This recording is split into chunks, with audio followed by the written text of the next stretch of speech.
teman-teman, selamat bergabung di ibadah online Fresh Generation dan Excel Grace Community Center Makassar. Mari kita siapkan hati untuk memuji Tuhan, mendengarkan firman Tuhan, dan memberikan persembahan yang terbaik untuk Tuhan. Jika teman-teman merasa terberkati dari ibadah kami, teman-teman bisa like video ini dan subscribe channel Grace Community Center, dan jangan lupa loncengnya ya untuk mendapatkan updatean terbaru dari kami. Jika teman-teman juga membutuhkan dukungan doa dan konseling, teman-teman bisa menghubungi nomor WhatsApp yang tertera di layar, atau kalian juga bisa DM di akun Instagram Fresh Gen GCC dan Excel GCC. Selamat beribadah, Tuhan Yesus memberkati. Shalom teman-teman, selamat hari Minggu. Kembali lagi dalam ibadah online FG dan Excel Grace Community Center. Bagaimana kabarnya teman-teman? Saya harap teman-teman yang ada di rumah, teman-teman yang nonton ibadah saat ini semuanya dalam keadaan sehat. Saya yakin dan percaya teman-teman pasti memiliki kerinduan untuk memuji dan menyembah Tuhan, amin. Karena itu saya undang teman-teman untuk mari kita siapkan hati kita, karena kita mau masuk dalam hadirat-Nya. Sebelum itu, mari kita satu dalam doa. Tuhan, terima kasih untuk berkat-Mu sepanjang kehidupan kami, Bapa. Saat ini kami memulai ibadah kami, Tuhan. Biar Engkau yang hadir di setiap ibadah kami, Tuhan. Dimanapun kami berada, Bapa, biarlah Roh Kudus-Mu yang bekerja, yang memenuhi setiap kami, Tuhan. Terima kasih Tuhan Yesus. Kami siap untuk memulai, di dalam nama-Mu kami sudah berdoa dan mengucap syukur. Haleluya. Amin. Mari sama-sama kita angkat pujian ini. Sebab Kau Allah yang setia, Tuhan. Kau Allah yang mulia, Yesus. Kau yang layak terima pujian, Tuhan. Terima kasih, Yesus.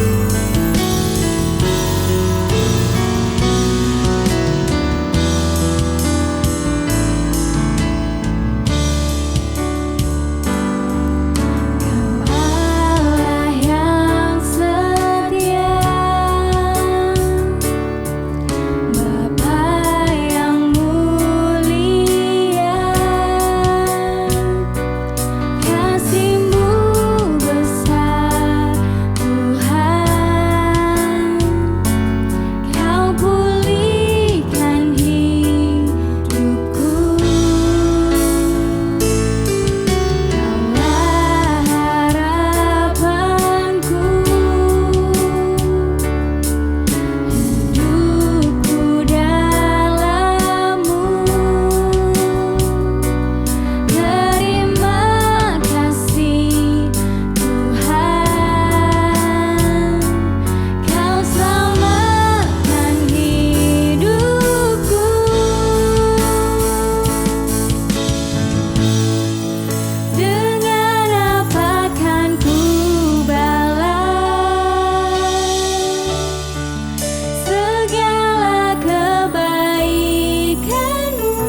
hidup sampai saat ini Tuhan. Kalau sebentar kami akan mendengarkan firman-Mu Bapa, Kau yang berkati pembicaramu Tuhan, pakai dia Tuhan, biar apa yang ia sampaikan sesuai dengan isi hati-Mu Tuhan. Berkati juga kami yang mendengar Tuhan, biar apa yang kami dengarkan dapat kami tanamkan dan dapat menjadi pedoman dalam kehidupan kami. Terima kasih Tuhan Yesus, kami serahkan semuanya ke dalam tangan-Mu. Terpujilah nama-Mu, haleluya, amin. Halo teman-teman, sekarang kita akan memberikan persembahan. Untuk teman-teman yang ingin memberikan persembahan, kalian bisa memberikan persembahan melalui rekening gereja yang tertera di layar. Untuk itu, mari kita satu dalam doa. Bapa, kami bersyukur Tuhan atas berkat-Mu Tuhan sepanjang hari ini Tuhan. Sebentar lagi kami akan memberikan persembahan, Engkau yang memberkati persembahan kami, biar apa yang kami berikan bisa menjadi berkat bagi gereja kami. Terima kasih Bapak, ini doa kami berdoa dan mengucap syukur, haleluya, amin. Shalom, sahabat pelajar dan sahabat Excel, kita kembali lagi dalam ibadah kita pada hari ini. Mari sama-sama kita membaca kebenaran firman Tuhan yang saya ambil di dalam Lukas, ayatnya yang Lukas 19, ayatnya yang ke-36 sampai dengan ayatnya yang ke-44. Demikianlah firman Tuhan. Dan sementara Yesus mengendarai keledai itu, mereka menghamparkan pakaiannya di jalan. Ketika ia dekat Yerusalem, tempat jalan menurun dari Bukit Zaitun, mulailah semua murid yang mengiring dia bergembira dan memuji Allah dengan suara nyaring, oleh karena segala mujizat yang telah mereka lihat. Kata mereka, diberkatilah dia yang datang sebagai Raja dan dalam nama Tuhan, damai sejahtera di sorga dan kemuliaan di tempat yang maha tinggi. Beberapa orang Farisi yang turut dengan orang banyak itu berkata kepada Yesus, Guru, tegurlah murid-muridmu itu. Jawabnya, aku berkata kepadamu, jika mereka ini diam, maka batu ini akan berteriak. Dan ketika Yesus telah dekat dan melihat kota itu, ia menangisinya. Katanya, wahai betapa baiknya jika pada hari ini juga engkau mengerti apa yang perlu untuk damai sejahteramu. Tetapi sekarang hal itu tersembunyi bagi matamu.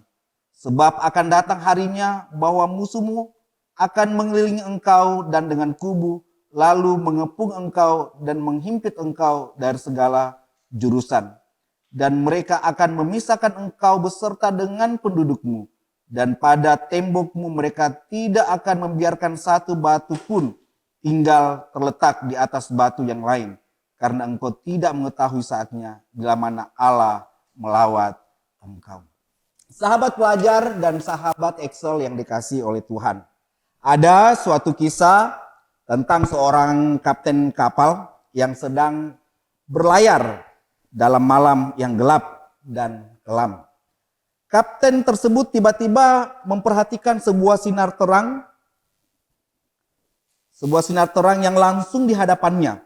Dan ia tahu bahwa kapalnya sedang ada dalam jalur tabrakan dengan terang itu. Ia bergegas ke radio dan mengirimkan suatu pesan darurat dengan menuntut kapal tersebut akan merubah jalurnya 10 derajat ke timur. Berapa detik kemudian, ia menerima sebuah pesan jawaban. Pesan itu katanya demikian. Tidak dapat melakukan. Ubah jalur Anda 10 derajat ke barat. Mendengar hal itu, kapten ini menjadi marah. Ia mengirimkan pesan yang tidak jelas lainnya. Aku adalah seorang kapten angkatan laut, katanya. Aku menuntutmu mengubah jalurmu. Ia menerima pesan kembali tentunya. Beberapa detik kemudian pesan itu berbunyi, aku adalah klasik kelas 2. Tidak dapat melakukannya. Ubah jalur Anda. Mendengar hal itu, kapten makin sangat marah.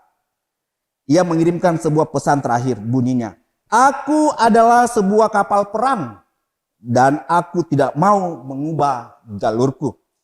Ia mendapat pesan pendek sebagai jawaban bunyinya demikian. Aku adalah sebuah mercusuar. Itu pilihan Anda, Pak, kalau Bapak tidak mau merubah jalur. Sahabat pelajar dan sahabat Excel yang dikasihi oleh Tuhan. Bukankah terkadang kita sama seperti dengan kapten ini? Ketika kita mengetahui suatu terang kebenaran yang menuntun hidup kita, berjalan di dalam terang cahaya kasih Kristus. Cahaya kasih Kristus mengatakan kita harus mengampuni orang lain. Kita harus memaafkan orang lain. Cahaya Kristus mengatakan kita harus mengasihi Tuhan Allah kita dengan segenap hati kita. Kita harus mengasihi sesama kita manusia seperti mengasihi diri kita sendiri. Kita harus menyembah Tuhan Allah kita. Kita harus memuji-muji Tuhan Allah kita karena kebesaran dan keajaibannya yang perkasa di dalam kehidupan kita. Namun terkadang kita sama dengan sang kapten ini. Ketika firman Tuhan sang terang mengatakan kita harus mengampuni, kita memilih untuk tidak mengampuni. Ketika sang kapten, ketika terang itu mengatakan kepada kita, kita harus menyembah Tuhan Allah kita dengan segenap hati kita. Ketika kita mengalami persoalan di dalam kehidupan kita, kita mulai mengundurkan diri kita di hadapan Tuhan. Hati kita keras seperti sang kapten. Kita mengeraskan hati kita ketika Allah melawat kita. Kita mengeraskan hati kita ketika firman Tuhan menegur kita. Hati kita bahkan seperti membatu dan dosa kita pun menjadi seperti batu. Dan tingkah laku kita semakin buruk di hadapan Tuhan. Sahabat pelajar dan sahabat Excel yang dikasihi oleh Tuhan, hari ini saya akan memberikan tema kita dengan tema batu yang berteriak. Batu yang berteriak. Dalam teks yang sudah kita baca dalam Lukas 19 ayat 36 sampai dengan ayatnya yang ke-44. Di dalam teks ini mencatat suatu peristiwa di mana orang-orang banyak mengeluk-elukkan Yesus. Karena mereka melihat dan menyaksikan hal-hal yang luar biasa yang dilakukan oleh Tuhan Yesus. Tuhan Yesus memberikan mujizat-mujizat bagi mereka yang sakit. Memberikan ketenangan jiwa dan batin akan firman yang disampaikannya kepada orang-orang banyak. Orang banyak mendengarkan hikmat Allah yang datangnya dari Yesus sendiri. Karena hal-hal ini membuat orang pada akhirnya mengikut Yesus dan menyembah Dia serta mengeluh-elukan perbuatan-perbuatannya yang ajaib. Perbuatan-perbuatan Yesus dan kebaikan serta ajaran-ajarannya mulai disebarkan oleh orang dari mulut ke mulut. Pengaruh Yesus yang luar biasa. Akhirnya banyak orang yang mendengarkan dari mulut ke mulut bagaimana hikmat Allah, hikmat Yesus Kristus itu disampaikan kepada orang banyak. Dan orang banyak makin hari makin bertambah untuk ingin mendengarkan hikmat. Dan makin hari makin banyak orang ingin melihat Yesus. Dan dalam peristiwa ketika Yesus turun ke Yerusalem, orang banyak berbondong-bondong memuji dan mempermuliakan nama Dia. Melihat orang menyembah Yesus, melihat orang-orang mulai memuji-muji Yesus, ada orang-orang Farisi yang berkata kepada Yesus, katakan, agar murid-murid dan pengikut Yesus itu diam untuk memuji-muji Yesus.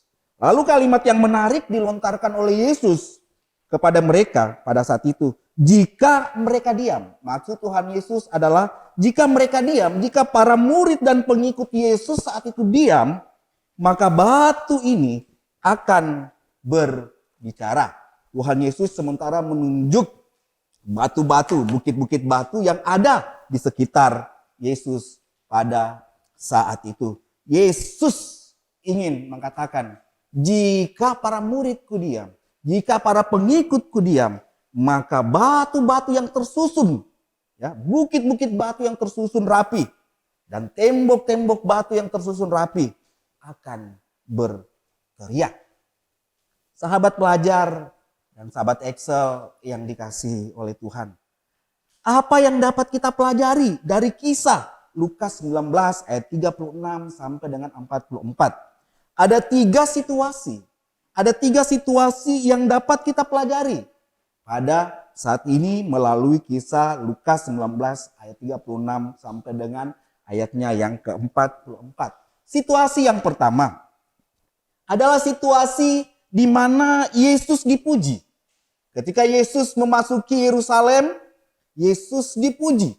Orang-orang, Alkitab mencatat orang-orang mulai mengambil daun pala, membuka baju mereka dan meletakkan sepanjang jalan agar Yesus yang menunggangi keledai itu melewatinya. Sambil mereka bersorak-sorak, ya, sambil mereka memuji-muji Yesus. Di ayat yang ke-38 dikatakan, diberkatilah dia yang datang sebagai raja dalam nama Tuhan, damai sejahtera di surga dan kemuliaan di tempat yang maha tinggi. Bukankah kalimat dalam Lukas 19 ayat 38 ini juga pernah disampaikan oleh para malaikat kepada gembala. Ketika para malaikat datang mengunjungi para gembala di hari kelahiran Tuhan Yesus. Dikatakan para malaikat katakan seperti hal yang sama. Dikatakan diberkatilah dia yang datang sebagai raja. Dan dalam nama Tuhan damai sejahtera di surga dan di bumi. Hal ini pernah dikatakan oleh para malaikat waktu Tuhan Yesus lahir. Sahabat pelajar dan sahabat Excel yang dikasihi oleh Tuhan, Yesus dipuji, dikatakan pembawa damai, baik di bumi maupun di surga. Dengan kata lain bahwa Yesuslah yang mendamaikan manusia yang berdosa, yang ada di bumi dengan Tuhan yang suci, yang kudus, yang ada di surga. Mengapa mereka memuji Yesus? Mengapa orang-orang memuji Yesus pada saat itu? Hal yang pertama, dalam kasus ini, Yesus ingin menunjukkan untuk menggenapi nubuatan. Salah satunya nubuatan yang diungkapkan oleh para malaikat pada gembala saat itu. Dan juga Yesus ingin menunjukkan nubuatan yang terdapat dalam kitab Sakaria 9 ayat yang ke-9. Bersorak-soraklah dengan nyaring, hai putri Sion, bersorak-soraklah hai putri Yerusalem. Lihat, rajamu datang kepadamu. Ia adil dan jaya. Ia lemah lembut dan mengendarai seekor keledai beban yang mudah. Sebelum situasi ini terjadi, kitab Sakaria sudah mencatat bahwa akan terjadi suatu masa di mana ada seorang raja kemuliaan yang akan mengendarai keledai muda dan orang-orang akan bersorak-sorak menyembah dia. Hal ini terjadi, orang memuji Yesus karena Yesus ingin menggenapi nubuatan yang ada di dalam kitab-kitab Perjanjian Lama. Hal yang berikutnya, mengapa mereka memuji Yesus? Hal ini adalah penyataan jati diri Yesus.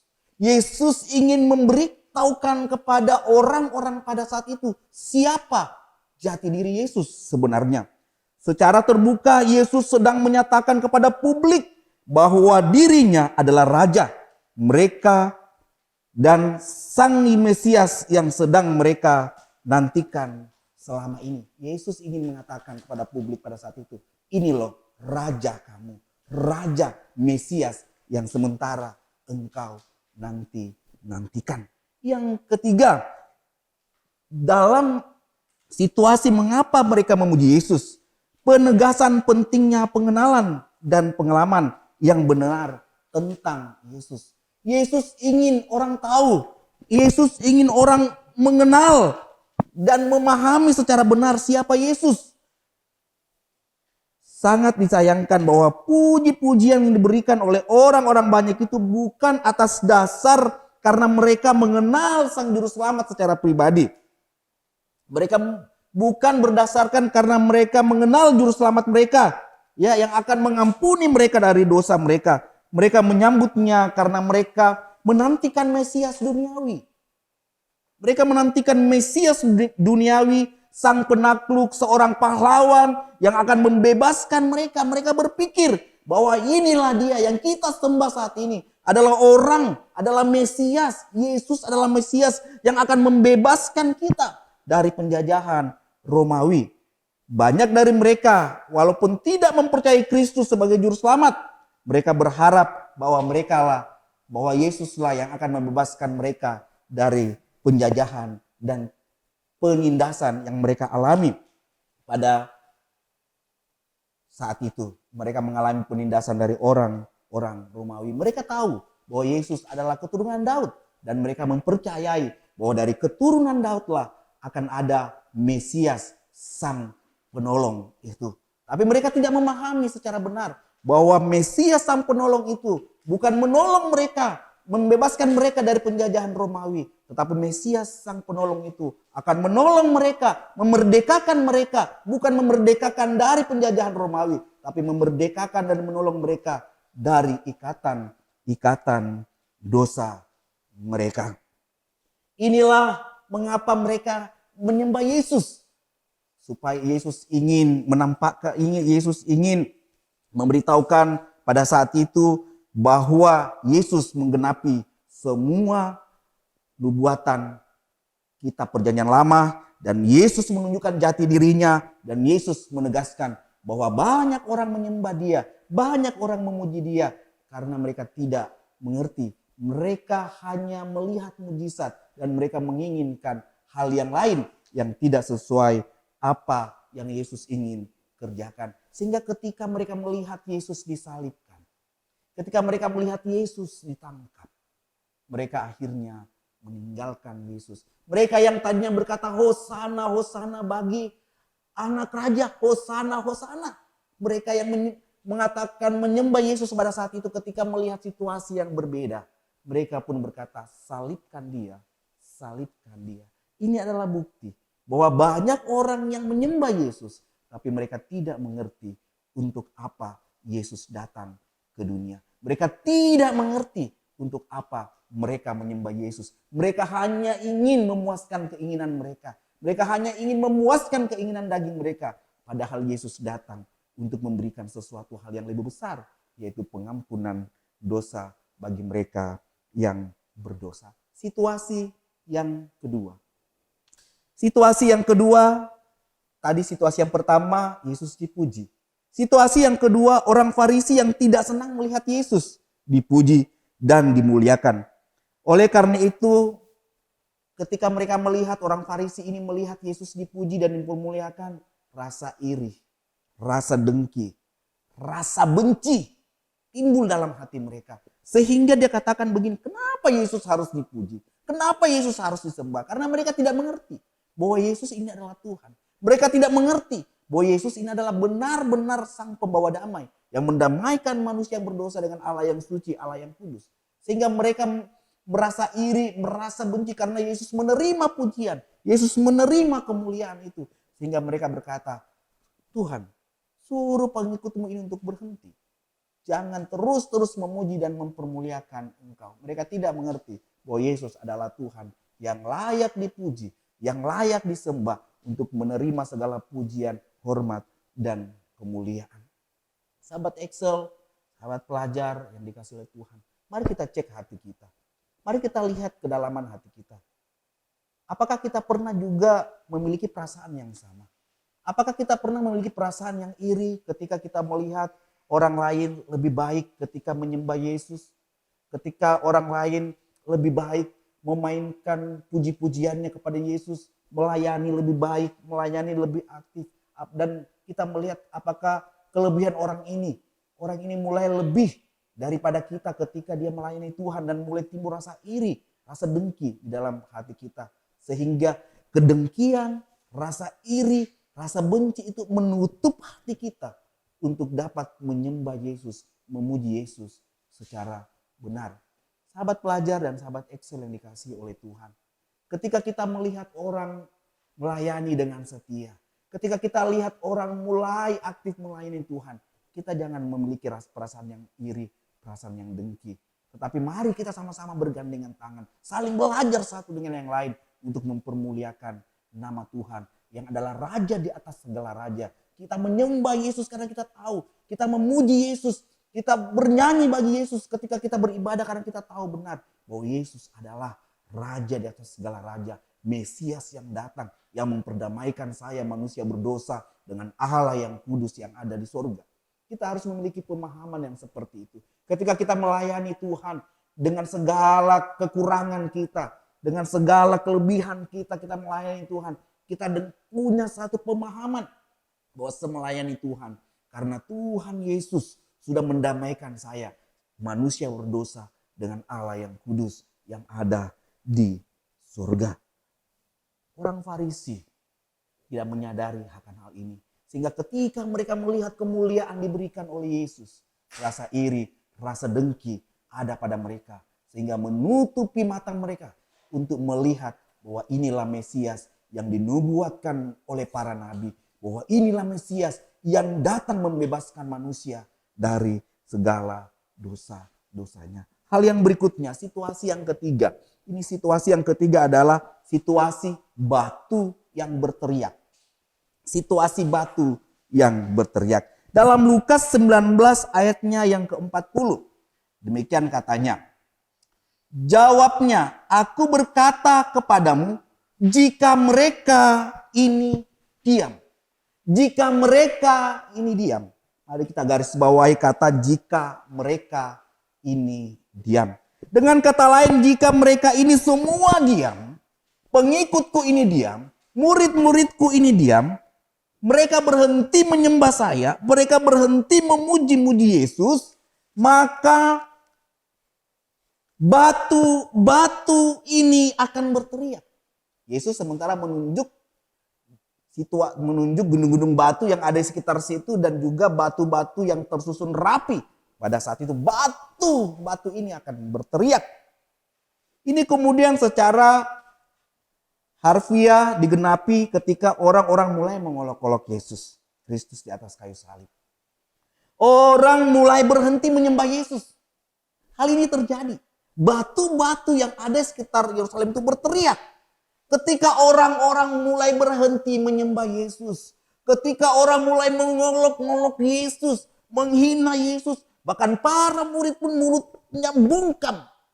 Tidak lagi menyembah Yesus. Mereka lari ketakutan bersembunyi. Ketika Yesus harus melewati jalan Via Dolorosa. Orang-orang mulai menghina dan mengolok-olok dia. Murid-murid berlari ketakutan. Mereka tidak mampu lagi menyembah Yesus. Apa yang terjadi? Batu-batu itu berteriak dengan terjadilah gempa bumi. Dan bukit-bukit batu semua terbelah. Sahabat Excel dan sahabat pelajar, bayangkan ketika gempa bumi yang dahsyat itu terjadi ketika Yesus di atas kayu salib.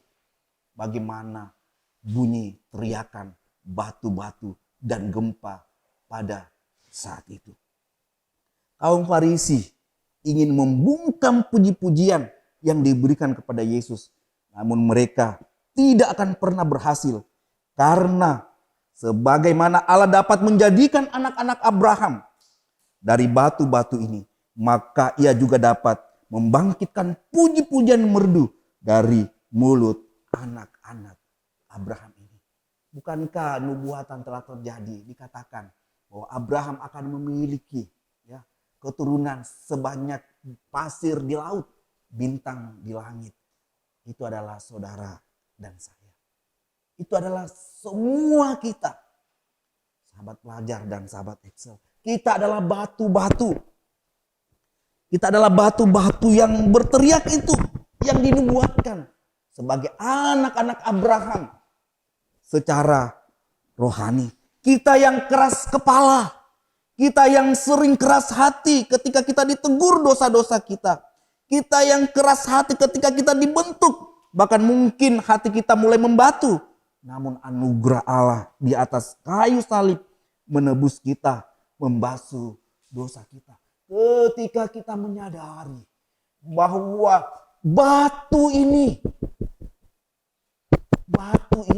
yang keras kepala disirami oleh darah Yesus. Mengalami kasih karunia Yesus dalam kehidupan kita. Kita yang tadinya adalah keras kepala, hati yang membatu, dosa yang membatu menjadi lembut. dan melihat anugerah yang luar biasa. Sehingga batu-batu yang keras kepala ini, batu-batu yang suka dalam dosa ini, batu-batu yang hatinya sering mengeras ini, dijamah oleh kasih Yesus menjadi lembut. Sehingga kita mulai berteriak. Berteriak dalam hal ini kita mulai menyadari bahwa Yesuslah Sang Juru Selamat. Yesuslah Mesias itu. Saya tidak boleh berhenti menyembah Dia. Saya tidak boleh berhenti memuji Dia. Situasi apapun yang saya alami, kondisi apapun yang saya alami, ketika saya berada dalam pencobaan yang berat, ketika saya berada dalam pergumulan-pergumulan hidup yang susah, saya tidak boleh berhenti memuji dan menyembah Yesus. Karena Yesus Kristus adalah Allah yang layak menerima segala pujian, hormat, dan kemuliaan yang keluar dari mulut kita adalah batu-batu yang berteriak. Kita adalah orang-orang yang sebenarnya tidak mengalami kasih anugerah Allah. Tetapi Allah memberikan kesempatan kepada kita untuk mengalami anugerah Allah. Sehingga kita menjadi golongan batu-batu yang berteriak, memuji, mempermuliakan nama Allah. Sampai Allah kita dalam Yesus Kristus datang untuk menjemput kita salehnya. Haleluya. Mari kita tundukkan kepala, kita berdoa. Bapa dalam surga, kami mengucap syukur dan berterima kasih kepada Engkau ya Tuhan. Karena oleh kasih karunia-Mu Tuhan, kami adalah orang-orang yang tergolong keras kepala. Orang-orang yang tergolong keras hati. Seringkali ketika firman Tuhan menegur kami mengeraskan hati kami. Ketika firman Tuhan menegur kami mulai memberontak. Tetapi kasih anugerah-Mu Tuhan terus-menerus menerangi hidup kami. Dan oleh bilur-bilur-Mu, oleh darah-Mu yang tercurah di atas kayu salib, Engkau menyucikan dan menguduskan kami. Sehingga kami terus dapat memuji, mempermuliakan nama Engkau ya Tuhan. Tuhan Yesus, tolong kami supaya kami tidak mengeraskan hati kami ketika Engkau menegur kami. Supaya kami tidak mengeraskan hati kami dan terus menerus hidup dalam dosa ketika Engkau menunjukkan jalan dan cahaya terang-Mu di dalam kehidupan kami. Tuhan, biarlah Roh Kudus-Mu menolong kami untuk dapat terus memuji menyembah Allah. Situasi apapun yang kami alami di dalam kehidupan kami saat ini, kami tidak akan berhenti untuk memuji, mempermuliakan nama Allah kami, yaitu Tuhan Yesus Kristus. Terima kasih Tuhan. Dalam nama Tuhan Yesus Kristus, saya berdoa dan ucap syukur. Haleluya. Amin.